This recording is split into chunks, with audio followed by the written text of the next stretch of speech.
Hello, welcome. This is the Employment Law Show. Good to have you along again. If it's your first time, sit back, relax, and learn a lot over the next 30 minutes. John Scholes here. Beside me, Lior Samfiru, co-founding partner, Samfiru Tumarkin, the most positively reviewed law firm in the country. You can check that out anytime you like. I'm going to give you some contact information right off the hop here to reach Lior and his team. 1-855-821-5900, help@employmentlawyer.ca. There's also a wonderful website that was built a couple of years ago. It's free, it's anonymous. Everything you need to know pretty much about employment law and contact information. pocketemploymentlawyer.ca is the name of the website. You may be familiar if you've watched this show before or heard our radio show over the last decade that there's something called the severance pay calculator. It does exactly that. It will calculate how much severance you are actually owed, not the number that your boss gave you, your ex-boss, your friend Steve. This is the real number. And how good is it? Over 2 million people have used the severance pay calculator. 2 million people across this country have checked it out. Again, available anytime for you. Absolutely free, pocketemploymentlawyer.ca. Today in the show, Lior, employment law, true or false, part 2, that is coming up, and a bunch of phone calls and emails. It's a busy show over the next 30 minutes. But week what was, case of the day, what do you got, pal? Well, John, it's been another busy time in my office speaking with a lot of people about employment law and workplace rights, and this is what we want to do on this show. If you're tuning in for the first time, welcome. What we do here is we try to demystify this area of employment law, try to talk about some topics that I know are relevant to your job, to your compensation, to your job security. So if you've always wanted to know what your rights are in the workplace, you're watching the right show. We can talk about what you need to know, those rights that you may not have even realized that you had. We have really good employment laws in Canada. Unfortunately, most people don't know and appreciate what those laws are. Well, by watching this show, you'll learn, you'll know what to do. And of course, we'll give you that opportunity. If you want to connect with me and my team off air, if you have follow-up questions, you want us to get to work to help you, we'll give you that contact information so you can take that next step. But to start us off, let me tell you about a situation that came across my desk over the past week or so. I spoke with a gentleman who unfortunately had been put on a layoff because of COVID some time ago. So he had been off for a number of months, but after about 3 months of being off, he said, well, enough is enough. I need to find another job. I need to go back to work. So what he did in that situation is he ended up working somewhere else and continued working, never contacted his employer. Well, his employer found out that he was working somewhere else. Maybe they found it on LinkedIn or somewhere else. And they wrote him a letter saying, we understand you're working somewhere else. Wish you all the best. We consider you to have resigned. We're going to send you a record of employment saying that you've resigned. Now, the reality is, John, he didn't think that that was wrong, but he contacted me to get my opinion. Is this right? Is there something that he's missing? So here's the thing, and I hope our regular viewers understand this. Once he was put on a temporary layoff, even though it was because of COVID, that temporary layoff was a termination of his employment, meaning whatever he did after doesn't matter. His employment was already terminated, and that is because a temporary layoff can be treated by the employee as a termination of employment. If you want, you don't have to accept that temporary layoff. You can consider it and look at it as a termination and require your employer to pay you your full severance. Keep in mind, that's as much as 24 months' pay. So what happens here? He gets laid off, i.e. terminated. Then he finds another job. So it's not a resignation. He couldn't resign because he was already terminated. So yes, this employer owes him severance. I'm going to help him get that severance, but there's an important reminder there for everyone. Number one is if you're laid off, as I said, temporarily, that's not something the company has a right to do. It's not something that can just happen automatically. You can treat that as a termination. You may want to do that. You may not want to sit at home and wait and hope that they call you back. You may want to simply say, enough is enough. You've terminated my employment. Now you owe me severance. And the other thing, of course, is your employer doesn't get to decide if you've resigned. You get to decide that. So that's another important thing for everyone to remember. If you're not sure what to do, if you find yourself in that situation, let's connect and let's talk. What would have happened to this particular guy if he had waited? Say he was on the cusp of getting back to work. Say the next week they were going to call him back after the layoff. Oh, okay, everything's fine. I'm back at work, and there you go. It wouldn't have been no worse for wear, no? Well, the problem, of course, if you accept the layoff, if you sit at home, wait, and then they call you back, is that you're deemed to have accepted it. And now the problem with that is the company has the right to do it again. So I've said the company doesn't have a right to put you on a temporary layoff, but they can gain that right if you allow it to happen. So if he allows it to happen that first time, now the company can do it again and again and again. And that's a really bad thing to have happen. You go to work for a few months, you're laid off for a few months, back and forth, not a good way to do it. So that's why if you are on a temporary layoff, you really want to consider, am I okay accepting this? Am I okay with what happens if I accept it? Am I okay with my company having the right to lay me off temporarily whenever it wants? Or do I want to say no? I want my severance, I want to get that payment and move on to another job. How many times have those words been echoed by, I don't think it's hyperbole to say, millions of people across this country over the last 2 years with the pandemic, and some are probably still at home waiting to get called back, right? I think that certainly early on, the first 2 or 3 months of the pandemic, my gosh, at least half the employees out there were put on a temporary layoff, at least for a period of time. And that's continued, and some people have still remained on a layoff and have been on for a while. So often I get asked the question, well, how long can my employer keep me on this layoff? Well, they can't. You get to decide that question. You get to decide when enough is enough. And if you've had enough, if you don't want to have to wait, if you want to just get paid and move on, you can do that, and let's talk about it. So the vast majority of those people should, if not now, be calling you and saying, you know what, I've been home for a while, Lior. I'm getting a little tired of this. It doesn't look like I'm coming back at all, right? Your limitation period may expire if you wait too long. So yes, you want to talk to me, not next month. You want to talk to me now. Again, 1-855-821-5900. That is the number to reach Lior and his team, help@employmentlawyer.ca. If you just go to employmentlawyer.ca, the firm website, there's a media tab there. And as I mentioned, we do radio shows pretty much across the country. Have been doing that for somewhere in and around 10 years. Man, we've logged a lot of hours on air for sure. And thousands of phone calls on those radio shows. People want to know things. They want to know about their employment law rights. And we get some of the calls. We play them back here on this show. And you learn a little more, and we talk about them. Let's get to the first call of the show today, Lior. I was working as a cook. Worked at this place for 12 years. When COVID came, she sent a note, like I wouldn't get vaccinated. So she sent a note saying, if you're not vaccinated, don't bother to come in. Never did go back in, and she never did fire me. She's wondering if I have any rights. How many times have we heard that over the last 2 years, right? Well, I can tell you the last, year, 9 months, whatever it is, that question is probably one of the most common questions. I've had thousands of people, literally I mean thousands, it's not a figure of speech, literally thousands of people across the country calling me about their employment status because of their vaccine status.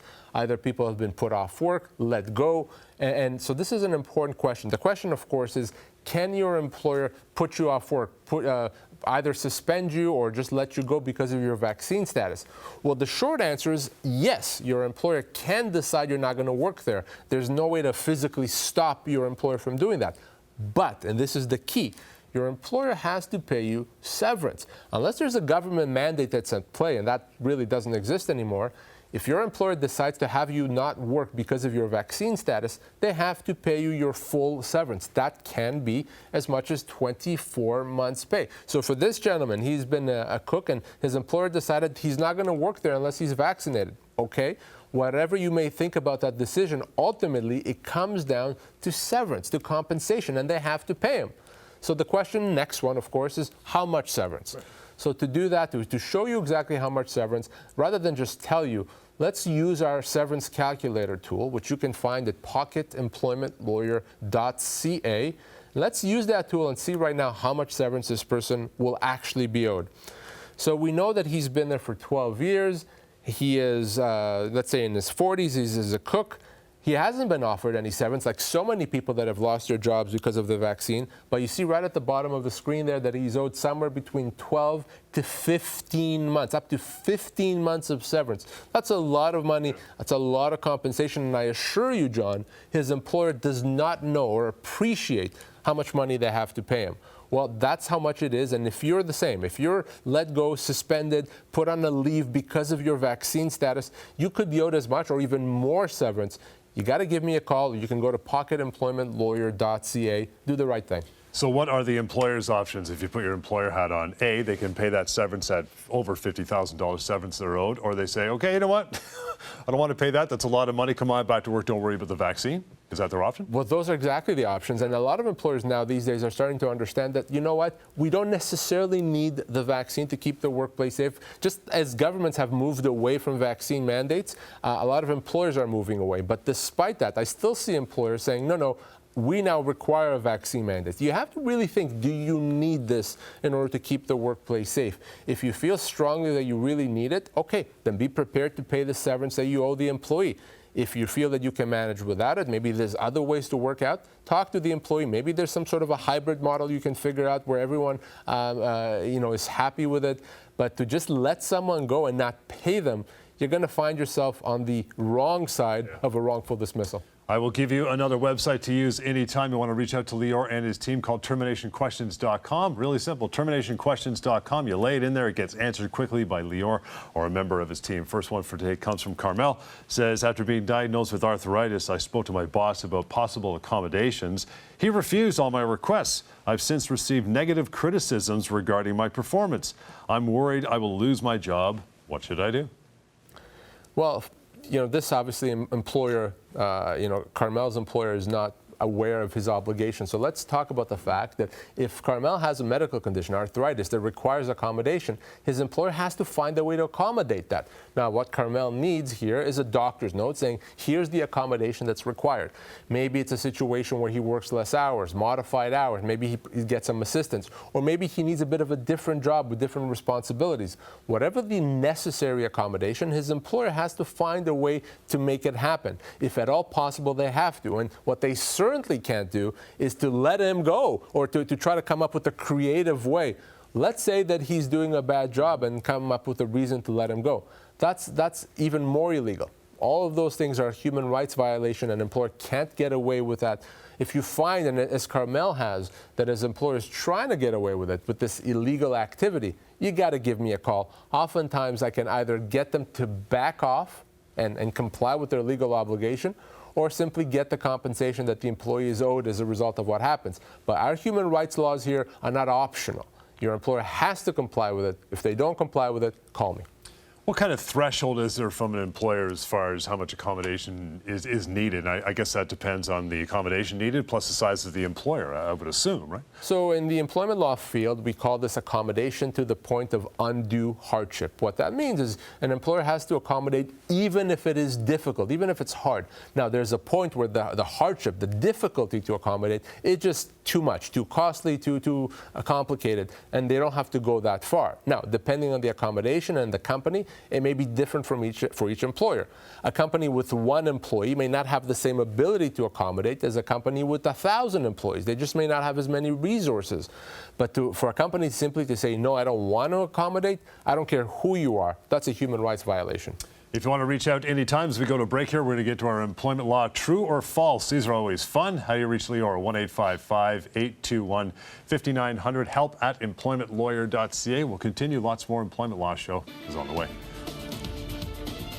People think contractors aren't owed severance. Employmentlawyer.ca says that is a myth. Many contractors are actually employees and are entitled to full severance pay. Always check with the employment lawyer first at employmentlawyer.ca. How do you force insurance companies to pay long-term disability claims? Insurance companies deny legitimate claims all the time.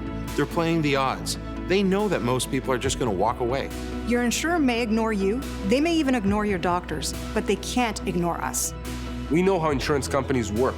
We know their weaknesses. We know how to use the legal process to force them to pay you what you're owed.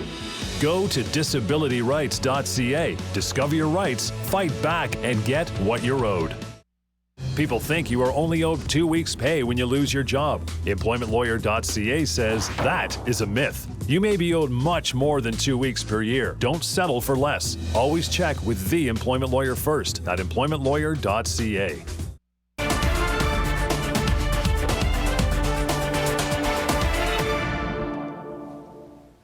All right, welcome back. Employment Law Show. John Scholes, Lior Samfiru. So glad you're here to join us for the show this week. We're going to get into one. We haven't done this for a while. This is the employment law, true or false. We love these. In past shows, in years gone by, you used to ask me the questions, but no more embarrassment for me. So you can play along at home. And you know the answers. I know the answers, but they don't. Now, the first one is a bit of a review if you're listening a few minutes ago. Employment law, true or false. Question number one. An employer can put an employee on a temporary layoff without their consent. Yeah, and by the way, we should get the home version of this game. People can play along at home. Yeah, that would be a big sell. That's a good idea, right? The Employment Law Show, the home game. Yeah, sure. But in all seriousness, these are important things that a lot of people get wrong. So we want to give you the right answers. And as John said, the first talking point is whether, in fact, an employer can just lay you off temporarily without your consent. And no, it's false. They cannot. We touched on that in the beginning of the show. An employer does not have a unilateral right to put you on a temporary layoff, whether it's because of COVID-19 or for any other reason, okay? If your employer puts you on a temporary layoff, that gives you an option. Option number one is you can accept it and continue working or waiting to be called back to work. Sure, you can do that. The second option, though, that you have is you can choose to treat that as a termination and require your employer to pay you severance. So no, the only time a temporary layoff is legal is if you consent to it, if you accept it. If you don't accept it, you can get severance and your employer can't do that. And there's good reasons why you want not to accept it. You don't want it to become a regular term of your employment. So that's false. Your employer cannot just put you on a temporary layoff without your consent. Employment law, true or false? Number two is right here. True or false? An employee can be pushed to resign or retire by their employer. Well, an employee cannot actually be pushed to resign or retire because that is something that the employee can do and must do unilaterally and voluntarily. So an employer can't decide if you're retired. An employer can't decide if you're resigning. You know, we've heard all these things. Well, if you're not going to do this, employee, then I expect your letter of resignation tomorrow. To which I would say, you can continue expecting. I expect to win the lottery. It's probably not going to happen. The only one that can decide if you resign is you. Okay, your employer can't decide that for you. There's no such thing as, well, if you don't do this, then you've resigned. Your employer can choose to let you go. Sure, they can. But then they have to pay you severance. Anytime your employer is saying, well, we expect you to resign, they're doing that because they want to avoid paying you severance. They know that severance is going to be a lot of money. It could be tens of thousands of dollars, depending on the situation, even hundreds of thousands of dollars.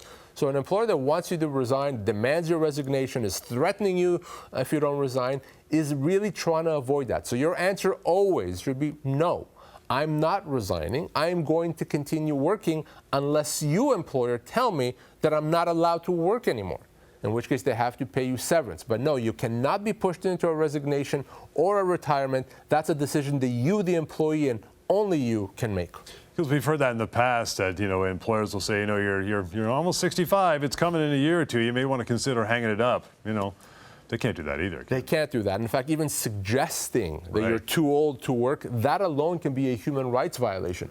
Your employer can't suggest to you that because your age, whether it's 65 or 75, that you're not a good fit, that you're not appropriate for that workplace. Even that suggestion is insulting and, more importantly, is illegal. So again, you want to be mindful of that, and any questions, issues, you give me a call.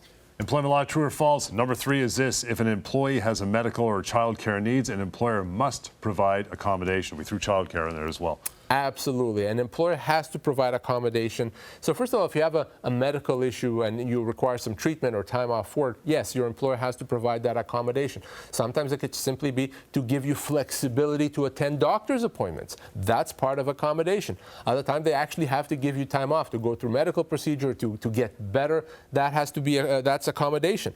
In addition to that, you may have childcare responsibilities. We have a concept called family status accommodation.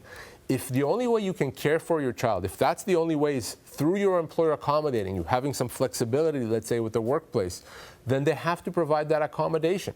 Maybe that means that you start later or you leave earlier or what have you, so you can care for your child. That doesn't mean that anytime you have a child care need, your employer is on the hook for accommodation.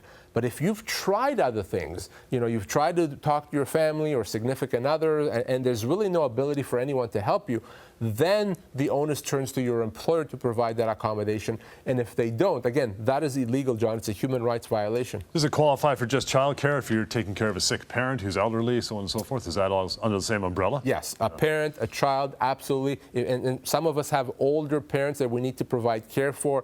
If we have the need for some accommodation so we can provide that care, well, the employer has to find a way to make it happen. Okay, one more of these on our employment law true or false segment for this show. Employers rarely offer appropriate severance packages to employees when they are let go. No kidding. So that couldn't be more true. Yep. In fact, in 90% of the cases, John, in 90%, and I'm being conservative, it's probably higher than 90%, the severance offered to an employee is completely inadequate. And oftentimes the employer itself doesn't realize that it's inadequate. The employer may think that they're doing the right thing. They may think that they're offering proper severance. They're just misinformed. In the vast majority of cases, big company, small company, long service or short service, that severance offer and that piece of paper, that severance letter is completely inadequate. It's probably 30%, maybe 50% of what it actually needs to be. That's why we say this all the time on the show. If you're let go, I don't care who you are, you have to get advice. If you don't like me, that's okay. Speak to another employment lawyer. But you cannot accept that offer, which is extremely likely to be inadequate. And one way, as we've said, to find out right now how much your severance is or what it should be, just go to pocketemploymentlawyer.ca and use our severance calculator tool. Again, as we talked about, and we aired in the first segment, phone calls from the radio show. You'll want to find out where the show is near you on a radio station. Employmentlawyer.ca. Media tab is where you go. Phone call number 2. Lior is coming up right now. I was in a situation where I had to leave the country to attend my ailing mother-in-law, and I asked for 2 months leave, but the employer said, because I have been working only for 1 year with them, I am not eligible for it, and they asked me to submit my resignation. Well, this is an interesting call because it brings in a number of the concepts that we've just spoken about. So number one is the fact that an employer has to provide accommodation based on family status. So if, again, I don't know this person's exact situation, but if the care that they needed to provide for their parent was such that really no one else could have provided it properly or in the same way, then the employer has to accommodate. Beyond that, depending on your province, under employment standards legislation, there's a requirement to give an employee a leave, family care leave, to care for a sick family member, for a sick parent, and that means that they have a job-protected leave, in some cases for up to 3 months. So right there could be a breach of the Employment Standards Act. And of course, this whole idea of resignation. No, you haven't resigned. You are the only one that can decide if you've resigned. Your employer doesn't get to make that decision. So in that particular call, that employer is in breach of the Employment Standards Act, in breach of human rights legislation. It's likely a wrongful dismissal as well. So remember, that duty to accommodate does apply to care for parents, to care for children. It's just as important as all other types of accommodation. Lots more coming up after a short break. Here's how you reach out to Lior, right? 1-855-821-5900 is the number. Help@employmentlawyer.ca, and you always have pocketemploymentlawyer.ca as well. Stand by. We're coming right back. People think you have to sign back a severance offer by a deadline. Employmentlawyer.ca says that is a myth. Deadlines are used as a pressure tactic. Make sure the offer is fair before you sign. Always check with the employment lawyer first at employmentlawyer.ca. Can insurance companies deny long-term disability claims for mental illness? When you're suffering from a mental health disability, insurance companies just don't understand. But we do. They can absolutely not force you back to work. If your doctors say you are not ready and you know you're not ready, they cannot make you go back to work. If you have a mental health disability and your claim is denied, don't give up. Give us a call and let us fight for you. Go to disabilityrights.ca. Discover your rights, fight back, and get what you're owed. People think you aren't owed severance pay if you are fired for a reason. Employmentlawyer.ca says that is a myth. Most for-cause terminations are false, and you are still owed full severance. Always check with the employment lawyer first at employmentlawyer.ca.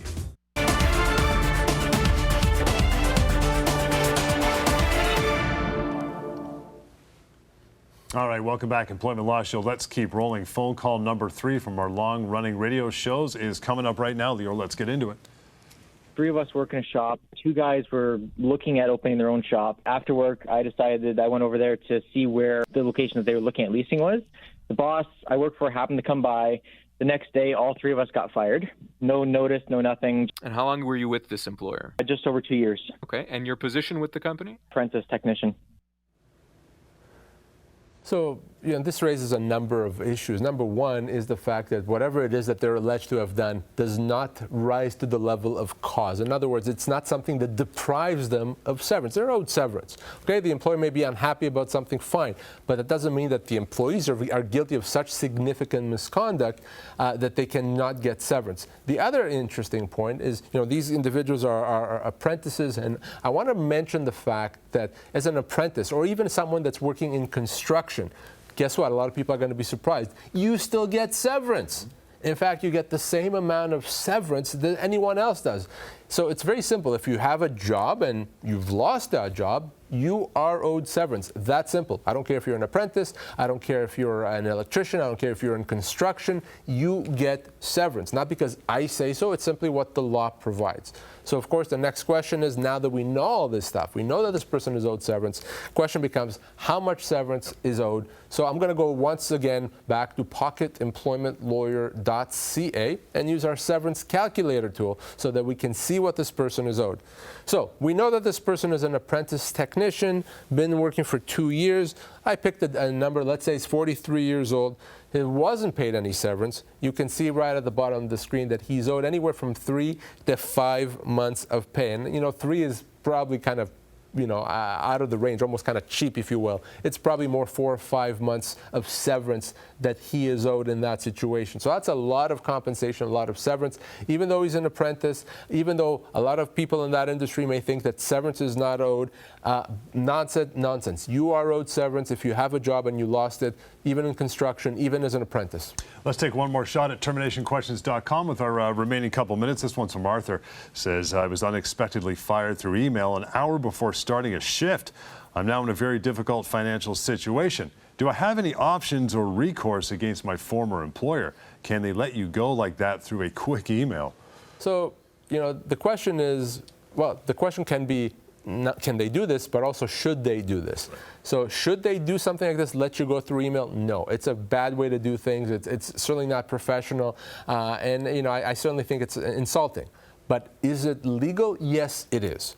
Your employer can let you go through an email or even on a Zoom call. We've heard stories about employers doing that. Not a good way, not how I would do things, but legally your employer can do that. Now, the key here for this person, for Arthur, is did he get proper severance? Obviously, he has financial needs. We all do. So being let go is a huge problem. But what Arthur needs to remember, he's owed severance. And that's not a week pay or 2 weeks pay. Even if Arthur is a short service employee, he's still going to be owed several months of severance and potentially up to 24 months of severance. So it's a severance issue here, John, not really an email issue. Yeah, you can legally be let go through email, even though I certainly tell employers that you shouldn't do that. This kind of made me think, though, he was fired an hour before starting a new shift. We've often heard in the past that people have been, I guess, let go just prior to starting a brand new job. They signed a contract, they're ready to go to work. Oh, by the way, don't bother, we don't need you, we changed our mind. What happens in that situation? Yeah, I've spoken with quite a few people over the years where that's exactly what's happened to them. They were working, then they accepted another job, and ultimately that job didn't pan out, even though they quit their previous job. Well, the problem is if you accept a job and you leave another job, now you've lost something. So the new company has to compensate you. They essentially have to pay you even though you've never worked for them. They can't just take that offer off the table if you've lost something. Now, if you didn't lose anything, if it was just one of those things, you're kind of upset, maybe not. But if you had other opportunities you didn't pursue because of it, or if you actually quit another job because you had this other offer, you better believe that new company is going to have to compensate you. Because you could be there for 30 years and left that job to this one and end up with nothing. That could be a lot of compensation. And the law is not going to accept that, right? Yeah. Which is why there could be significant compensation that the new company has to pay you, even though you haven't worked for them even for a day. It's information like this you need to know, and we will continue giving it to you every week. You want to reach out now that we are done for this particular show. Here's how to get a hold of Lior and his team. 1-855-821-5900 is the number. help@employmentlawyer.ca. That's the email address you can use anytime. Now, we did mention terminationquestions.com. I read a couple of them on the air here. We'll continue to offer that to you. And always, pocketemploymentlawyer.ca. Severance pay calculator is there as well. We'll catch you next time on the Employment Law Show. Closed captioning of this program is brought to you in part by SeverancePayCalculator.com. Find out how much you are owed right now. SeverancePayCalculator.com.